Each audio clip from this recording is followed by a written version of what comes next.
Hi friends, ఇదిగోండి మా mulberry మళ్ళీ పూతంతా వచ్చేసింది.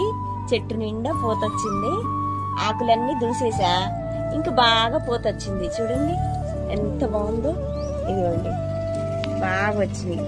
మళ్ళీ ఇప్పుడు మళ్ళీ వీటికి ఫెర్టిలైజర్స్ ఇవ్వాలి. Bone meal, Epsom salt, seaweed granules and vermi compost ఇవి ఇస్తూ ఉంటే కనుక బాగా గ్రోత్ చాలా బాగుంటుంది.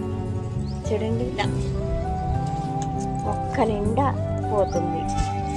మళ్ళీ ఆకులు కొంచెం కొంచెంగా దూసేస్తాను, అప్పుడు ఇంకా కాయలు పెరుగుతాయి అన్నమాట.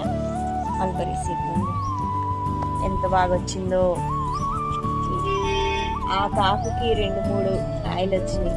ఇది చూడండి ఎంత బాగుంది. ఆకుల్ని దూసేస్తూ ఉంటే బాగా వస్తాయి దీనికి. ఎప్పుడు అంతే.